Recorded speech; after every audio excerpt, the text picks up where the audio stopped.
এই মা এই বাবা আমার জান্নাত, আমরা তাদেরকে আগলে রাখি, বুকে রাখি। কিন্তু ওয়েস্টার্ন কালচারে আমরা কি দেখি? সেখানে পারিবারিক কোটা ভেঙে খান খান হওয়ার কারণে সেখানে জাপানে আজকে আপনি কি দেখছেন, যেখানে মৃত্যুর পূর্বে একজন মানুষ, তাকে নতুন নতুন অর্গানাইজেশন তৈরি হয়েছে, তার লাশটা পরিষ্কার করার জন্য সেই অর্গানাইজেশন টাকা দিয়ে যেতে হয়, যাতে করে মরে পচে থাকলে সে সেটা পরিষ্কার করতে পারে। এটা কিন্তু আমরা কালচার বলতে পারি, এটা সভ্যতা বলতে পারি না। সুতরাং আজকে যারা পারিবারিক প্রথা আমাদের ভেঙে খান খান করার জন্য যারা ওগুলো আমদানি করতে চায়, আমরা তাদের বিরুদ্ধে সোচ্চার। তবে আমরা যতটা নারী অধিকারের কথা বলি, আলহামদুলিল্লাহ, আপনি দেখেন নারী নির্যাতনের যতগুলো খাত আছে, যারা ইসলামের প্র্যাকটিসিং মুসলিম তাদের দ্বারা সবচেয়ে কম। আপনি নারী পাচার বলেন, নারী নির্যাতন বলেন, যৌতুক বলেন, অ্যাসিড নিক্ষেপ বলেন, আরো তালাক বলেন, যত যা বলেন, এর সাথে যারা প্র্যাকটিসিং মুসলিম যত বেশিতে প্র্যাকটিস করবে, তার সাথে এই জায়গাগুলো থেকে বেশি। কেন? আমরা জানি আমার রাসূল বলেছে তোমরা নারীদেরকে সম্মান করবে। তোমাদের ভেতরে সবচেয়ে নিকৃষ্ট ব্যক্তি হলো ওই ব্যক্তি যে তার স্ত্রীদের সাথে খারাপ আচরণ করে। তোমাদের মধ্যে সবচেয়ে ভালো ওই ব্যক্তি যে তার স্ত্রীদের কাছে ভালো।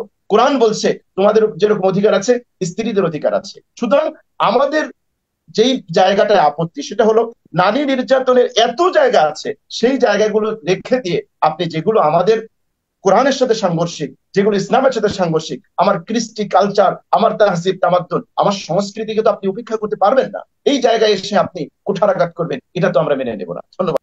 নারীকে এজন্য অধিকার দিয়েছে যে নারীর যদি কোনো ক্রাইসিস মোমেন্ট দেখা দেয়, তাহলে নারী যেন তার আত্মমর্যাদা নিয়ে বাঁচতে পারে। এজন্য ইসলাম কন্যা হিসেবে তাকে উত্তরাধিকারী দিয়েছে, স্ত্রী হিসেবে দিয়েছে, মা হিসেবে দিয়েছে, দাদি হিসেবে দিয়েছে। এবার যদি আপনার কোনো প্রশ্ন থাকে আপনি এটা বলতে পারেন। আমি আরেকটা জায়গায় একটু টাচ করতে চাই। আপনি ধর্ষণের কথা বললেন, কেন স্বামী স্ত্রীর ক্ষেত্রে ধর্ষণ শব্দটা ব্যবহার করতে হবে? এই জায়গায় কি অন্য কোনো শব্দ নেই? নারী নির্যাতন হতে পারে, নারী অধিকার ক্ষুণ্ণ হতে পারে। আপনি তো স্বামী স্ত্রীর একটা মধুময় একটা দাম্পত্য জীবন, সেই জায়গায় যদি ধরে নিলাম যুক্তিতর্কের ক্ষেত্রে হ্যাঁ জোরের কিছু থাকে, কিন্তু সেই জোরের ভিতরে তো কোনো ভালোবাসার একটা দাবি আছে। হ্যাঁ, যদি এমন হয়েই থাকে যে সেখানে পাশবিকতা কিছু আছে, আপনি ধর্ষণ শব্দ কেন এখানে ইউজ করবেন? আপনি নারী নির্যাতন শব্দ ব্যবহার করেন। ধর্ষণ শব্দটার মানে কি? মানে হচ্ছে একটা ধর্ষণ শব্দটা সামনে আসলেই আমাদের একটা পৈশাচিক চিত্র আমাদের সামনে চলে আসে, একটা জিঘাংসা, একটা নৃশংসতা, একটা পশুত্ব। সেইটাকে আপনি এনে স্বামী স্ত্রীর এই জায়গায় লাগিয়ে দেবেন, এটা কি স্বামী স্ত্রীর দাম্পত্য জীবনকে মজবুত করবে না আরো ঠুনকো করবে? সেটা আমাদের ভাবার বিষয়। ভাই বোন আইনের উত্তরাধিকার উনি যখন দেখেন যে ওনার ভাইকে ডাবল দেওয়া হয়, বোনকে সিঙ্গেল দেওয়া হয়, তখন ওনার কষ্ট লাগে। আপুকে একটা প্রশ্ন করি, আপু আপনি যখন বৈবাহিক সূত্রে আবদ্ধ হয়েছেন, আপনারও বিয়েটা দরকার, আপনার হাজবেন্ডেরও দরকার, কিন্তু হাজবেন্ড যখন 10 লক্ষ টাকা আপনাকে দেনমোহর দিল, তখন কি আপনার এটা কষ্ট লাগে নাই? ইসলাম তো নারীদেরকে রাজরানী বানিয়েছে। এখন কোন নারী যদি সে রাজধানী থেকে চলে গিয়ে চাকরানি হতে চায়, সেটা তো তার ব্যক্তিগত ব্যাপার। কেন স্বামী স্ত্রীর ক্ষেত্রে ধর্ষণ শব্দটা ব্যবহার করতে হবে? এই জায়গায় কি অন্য কোনো শব্দ নেই? নারী নির্যাতন হতে পারে, নারী অধিকার ক্ষুণ্ণ হতে পারে। আমাদের নার্গিস বানু আপু তিনি বললেন যে নারী সমাজ প্রতিবাদ করেনি, এটা সঠিক নয়, হয়তো ওনার দৃষ্টিতে পড়েনি। আমি আপনাকে সাইফুল সাগর ভাই, আজকের পেজ দ্য পিপল আপনি অনেক জরিপ করেছেন ইতিপূর্বে। আজকে আপনি একটা জরিপ করেন যে বাংলাদেশের কত পার্সেন্ট নারী এই যে নারী কমিশন, সংস্কার কমিশন সুপারিশমালা দিয়েছে এর পক্ষে আছে, তাহলে আপনি এর ফলাফলটা পেয়ে যাবেন। আমাদের আপু অধিকারের কথা বলেছেন, অধিকারের একটা মাত্র এক্সাম্পল উনি দিয়েছেন। আমরা বলছি সামগ্রিক অধিকার। অধিকারটা কি? অধিকার হচ্ছে আইন ও নীতিশাস্ত্রের একটি গুরুত্বপূর্ণ ধারণা, যেখানে ন্যায় বিচার হচ্ছে মুখ্য বিষয়। ইসলামের চেয়ে বড় ন্যায় বিচার পৃথিবীতে কেউ দিতে পারেনি। দ্বিতীয়ত, আপু একটা প্রশ্ন করলেন ভাই বোন আইনের উত্তরাধিকার উনি যখন দেখেন যে ওনার ভাইকে ডাবল দেওয়া হয়, বোনকে সিঙ্গেল দেওয়া হয়, তখন ওনার কষ্ট লাগে। আপুকে একটা প্রশ্ন করি, আপু আপনি যখন বৈবাহিক সূত্রে আবদ্ধ হয়েছেন, আপনারও বিয়েটা দরকার, আপনার হাজবেন্ডেরও দরকার, কিন্তু হাজবেন্ড যখন 10 লক্ষ টাকা আপনাকে দেনমোহর দিল, তখন কি আপনার এটা কষ্ট লাগে নাই? তো এই হলো 1 নম্বর কথা। 2 নম্বর হচ্ছে আপনাকে দেখতে হবে ইসলামী লটা পুরোটা দেখতে হবে। আপনি ধরুন আপনি একজন মেয়ে, আপনি স্ত্রী হিসেবে পাচ্ছেন, বোন হিসেবে পাচ্ছেন, মা হিসেবে পাচ্ছেন, আপনার অনেকগুলো পাওয়ার ক্ষেত্র আছে, কিন্তু আপনার খরচের জায়গা নেই। আপনি যদি ইসলামিক ল দেখেন, আপনাকে পুরো ইসলামিক লটা সামনে আনতে হবে। আপনি ইসলামিক ল এর একটা ধারা নিয়ে প্রশ্ন উত্থাপন করতে পারবেন না। আমি সহজে একটা এক্সাম্পল দিই, তাহলে এরপরে আমি আমার মূল আলোচনায় যাচ্ছি। এক্সাম্পলটা হলো, ধরুন একজন ব্যক্তির মাসিক আয় হচ্ছে 10 টাকা, আরেকজন ব্যক্তির মাসিক আয় হচ্ছে 20 টাকা। এখন মাস শেষে যদি আপনি ব্যালেন্স শিট তৈরি করতে চান, তাহলে আপনাকে আয় এবং ব্যয় উভয়টা দেখতে হবে। যে ব্যক্তির মাসিক আয় হচ্ছে 20 টাকা, তার মাসিক ব্যয় হচ্ছে 18 টাকা। আর যে ব্যক্তির মাসিক আয় হচ্ছে 10 টাকা, তার মাসিক ব্যয় হচ্ছে 5 টাকা, বা নাই বললেই চলে। তাহলে মাস শেষে কার ইনকাম বেশি হবে? যে ব্যক্তি 10 টাকা ইনকাম করে তার আয়টা বেশি হবে। দ্যাট ইজ ইসলামী ল। এটা আপনাকে বুঝতে হবে। ইসলাম, আপনি শুধু একটা ধারা নিয়ে প্রশ্ন উত্থাপন করেছেন, আমি আপনাকে বলি, দেখুন এক একটা ধারা আপনাকে বলি। বাবার ক্ষেত্রে লালন পালন হওয়ার ক্ষেত্রে ইসলামী ল কি? ছেলে যখন প্রাপ্ত বয়স্ক হবে, অ্যাডাল্ট হবে, তখন ওই বাবার জন্য ওই ছেলের ভরণ পোষণের দায়িত্ব তার উপর অপরিহার্য নয়। ধরুন একটা মেয়ে যখন বিয়ে না হওয়া পর্যন্ত তার ভরণ পোষণের পুরো দায়িত্বটা হচ্ছে বাবার। বিয়ের পরে তার পুরো ভরণ পোষণের দায়িত্বটা হচ্ছে হাজবেন্ডের। হাজবেন্ড না থাকলে তার ছেলে, ছেলে না থাকলে বাবা, বাবা না থাকলে দাদা, যদি কেউ না থাকে, ইসলামী যদি রাষ্ট্র ব্যবস্থা থেকে এই সকল মহিলাদের দায়িত্ব নেবে রাষ্ট্র। ইসলাম তো আপনার উপরে, কোনো মেয়ের উপরে তার চাকরি করাকে বাধ্যতামূলক করে নাই। ইসলাম তো নারীদেরকে রাজরানী বানিয়েছে। এখন কোন নারী যদি সে রাজধানী থেকে চলে গিয়ে চাকরানি হতে চায়, সেটা তো তার ব্যক্তিগত ব্যাপার। সুতরাং আপনি আমাকে বলেন যে ইসলাম পুরো লটা যদি আপনি দেখেন, তাহলে এই জায়গায় প্রশ্ন উত্থাপন করার কোনো জায়গা নাই। আপনি দেখলেন, আপনি যেটা বললেন সেটা হচ্ছে মৃত্যুর পরে। জীবদ্দশায় ইসলামী ল হচ্ছে জীবদ্দশায় কোনো ব্যক্তির একটা ছেলে আছে, একটা মেয়ে আছে, এই জায়গায় সে ছেলেকে 500 টাকা দিবে আর মেয়েকে 200 টাকা দিবে, ইসলাম এটা অ্যালাউ করে না। ছেলেকে যদি 500 টাকা দেয় জীবদ্দশায়, মেয়েকে 500 টাকা দিতে হবে। ছেলেকে যদি 1000 টাকার একটা জামা দেয়, মেয়েকে 1000 টাকা জামা দিতে হবে। এখানে কোন ধরনের কোনো তারতম্য চলবে না। স্পষ্ট হাদিস আছে, নোমান ইবনে বাশীর রাদিয়াল্লাহু তাআলা আনহু, তার থেকে হাদিস আসছে। তিনি বলেন যে আমার বাবা আমার হাত ধরে রসুলের কাছে নিয়ে আসছে, এসে বলে, ইয়া রাসূলুল্লাহ, আমি আমার এই ছেলেটাকে স্পেশাল কিছু দিতে চাই, তার মা খুব পীড়াপিড়ি করতেছে, আপনি সাক্ষী থাকুন। নবীজি বললেন, তোমার কি আর কোনো সন্তান নেই? আছে। সব সন্তানকে কি সমান দিয়েছো? তিনি বললেন যে না। নবীজি বললেন, এই জুলুমের সাক্ষী আমি হতে পারবো না। দেখুন ইসলামের ব্যবস্থা কত চমৎকার। তার মানে হচ্ছে জীবদ্দশায় আপনি ছেলে আপনাকে পরবর্তীতে কামাই করে খাওয়াবে, এজন্য ছেলের প্রতি আপনার একটা এক্সট্রা ভালোবাসা থাকবে, এক্সট্রা দরদ থাকবে। ছেলেকে আপনি ইংলিশ মিডিয়ামে পড়াবেন আর মেয়েকে যেমন তেমন একটা স্কুলে পড়াবেন, নো, ইসলাম এটা অ্যালাউ করে না। ইসলাম এই জায়গাটায় একেবারে 100-100 সমান সমান অধিকার নিশ্চিত করেছে। শুধুমাত্র মৃত্যুর পরে যদি কোনো সম্পদ থেকে থাকে, সেটা বন্টনের নীতি হলো ওই জায়গায়। আমি আরেকটা এক্সাম্পল দিই। ধরুন এক ব্যক্তি মারা গিয়েছে, কোনো এক ব্যক্তি, তার একটা ছেলে আছে, তার একটা মেয়ে আছে। মিরাজ সূত্রে ছেলে পেয়েছে 2 লক্ষ টাকা আর বোন পেয়েছে 1 লক্ষ টাকা। তাহলে এখন এই বোনের বিয়ে হয় নাই, বোনের 1 লক্ষ টাকা নিয়ে ধরুন ইসলামী ব্যাংকে ডিপোজিট করে রেখে দিয়েছে, আর ছেলের 2 লক্ষ টাকা তার কাছে আছে। এখন যতদিন না পর্যন্ত এই মেয়ের বিয়ে হবে, ইসলামী ল অনুযায়ী তার সমস্ত ভরণ পোষণের দায়িত্ব ভাইয়ের। ভাই তার টাকা খরচ করে তাকে বিয়ে দেবে। এখন ধরেন বিয়ের পর্যন্ত তার বোনের পিছনে খরচ গুলো 50,000 টাকা। এরপরে বোনকে বিয়ে দিয়েছে, সেই জায়গায় দেনমোহর হিসেবে সে পেয়েছে আরো 1 লক্ষ টাকা, ফর এক্সাম্পল। এখন হলো বোনের 2 লক্ষ টাকা। এই বোনকে বিয়ে দিতে গিয়ে ভাইয়ের খরচ গেছে আরো 50,000 টাকা, তার 1 লাখ শেষ। এরপরে ভাই বিয়ে করেছে, 1 লক্ষ টাকা স্ত্রীকে দেনমোহর দিয়েছে, এবার ভাইয়ের ব্যালেন্স শূন্য।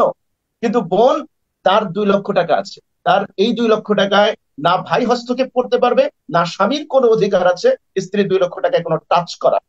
এজন্য আমার প্রিয় বোন, আপনাকে আমি বলবো যে ইসলামী লটাকে আমাদের পূর্ণাঙ্গ দেখতে হবে। ইসলাম নারীদেরকে খরচের কোনো জায়গা রাখে নাই।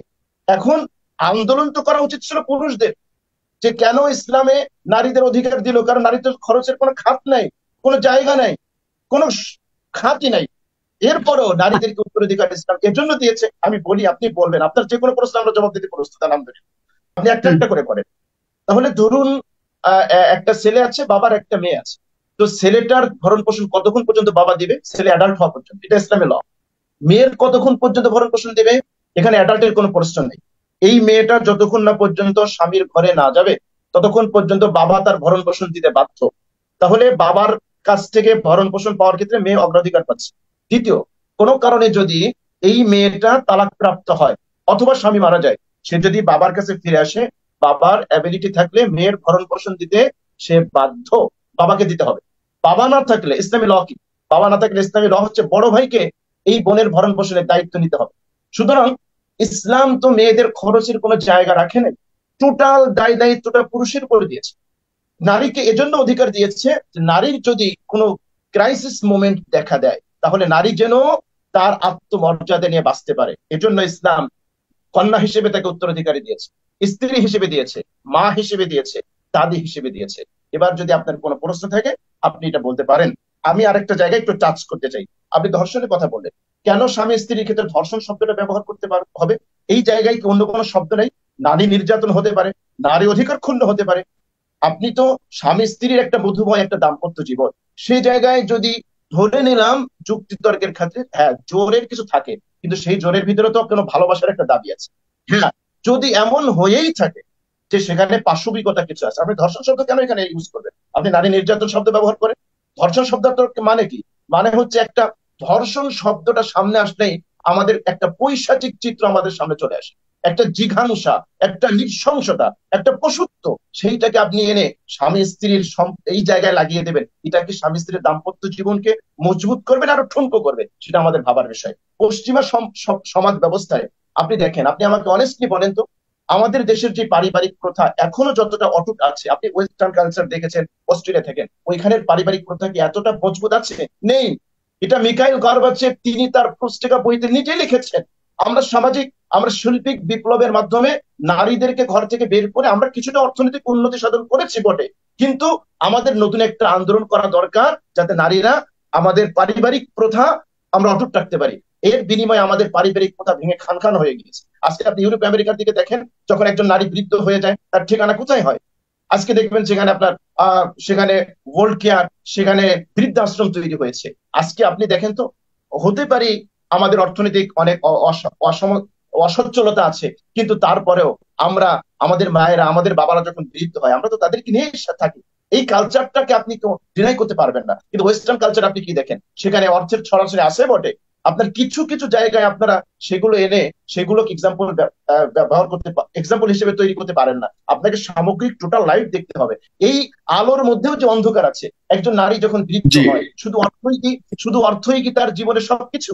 শুধু অর্থই কি তার জীবনে সবকিছু আনতে পারে? সাগর ভাই, আপনার মনে আছে আমাদের ধানমন্ডিতে নায়ক রিয়াজের বাবা যখন পিস্তল নিয়ে লাইভে এসে আত্মহত্যা করে, আপনার মনে আছে মনে হয়, তিনি যে কথাটা বলেছিলেন যে একজন পুরুষ তার জীবনে যা কামাই করে তার 10% নিজের জন্য করে না, তিনি তার 90% পরিবারের জন্য করে। কিন্তু তিনি আত্মহত্যা কেন করলেন? তার তো অনেক সামাজিক স্ট্যাটাস ছিল, বাড়ি ছিল, অর্থ ছিল, তার জীবনে একটা নিঃসঙ্গতা ছিল, তাকে সঙ্গ দেওয়ার মতো কেউ ছিল না। মেয়ে বিদেশে, ছেলে ছেলে ছেলের মতো, মেয়ে মেয়ের মতো, তাকে সঙ্গ দেবে এটা ছিল না। আজকে আমাদের কালচার, আমাদের ধর্মীয় অনুভূতির জায়গা থেকে আমাদের মা যখন বৃদ্ধ হয়, বাবা যখন বৃদ্ধ হয়, আমরা তো এই শিক্ষা লাভ করেছি, এই মা এই বাবা আমার জান্নাত। আমি একটু একটু একটু শেষ করছি। এই মা এই বাবা আমার জান্নাত, আমরা তাদেরকে আগলে রাখি, বুকে রাখি। কিন্তু ওয়েস্টার্ন কালচারে আমরা কি দেখি, সেখানে পারিবারিক প্রথা ভেঙে খান খান হওয়ার কারণে সেখানে জাপান আজকে আপনি কি দেখছেন, যেখানে মৃত্যুর পূর্বে একজন মানুষ, তাকে নতুন নতুন অর্গানাইজেশন তৈরি হয়েছে, তার লাশটা পরিষ্কার করার জন্য সেই অর্গানাইজেশন টাকা দিয়ে যেতে হয়, যাতে করে মরে পচে থাকলে সে সেটা পরিষ্কার করতে পারে। এটা কিন্তু আমরা কালচার বলতে পারি, এটা সভ্যতা বলতে পারি না। সুতরাং আজকে যারা পারিবারিক প্রথা আমাদের ভেঙে খান খান করার জন্য যারা ওগুলো আমদানি করতে চায়, আমরা তাদের বিরুদ্ধে সোচ্চার।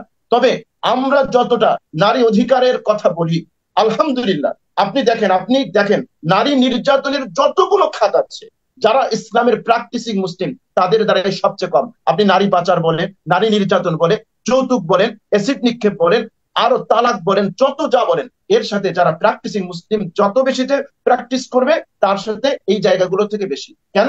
আমরা জানি, আমার রসুল বলেছে তোমরা নারীদেরকে সম্মান করবে। তোমাদের ভেতরে সবচেয়ে নিকৃষ্ট ব্যক্তি হলো ওই ব্যক্তি যে তার স্ত্রীদের সাথে খারাপ আচরণ করে। তোমাদের মধ্যে সবচেয়ে ভালো ওই ব্যক্তি যে তার স্ত্রীদের কাছে ভালো। কোরআন বলছে তোমাদের যেরকম অধিকার আছে স্ত্রীদের অধিকার আছে। সুতরাং আমাদের যেই জায়গাটায় আপত্তি, সেটা হলো নারী নির্যাতনের এত জায়গা আছে, সেই জায়গাগুলো রেখে দিয়ে আপনি যেগুলো আমাদের কোরআনের সাথে সাংঘর্ষিক, যেগুলো ইসলামের সাথে সাংঘর্ষিক, আমার কৃষ্টি কালচার, আমার তাহজিব তামাদ্দুন, আমার সংস্কৃতিকে তো আপনি উপেক্ষা করতে পারবেন না। এই জায়গায় এসে আপনি কুঠারাঘাত করবেন, এটা তো আমরা মেনে নেব না।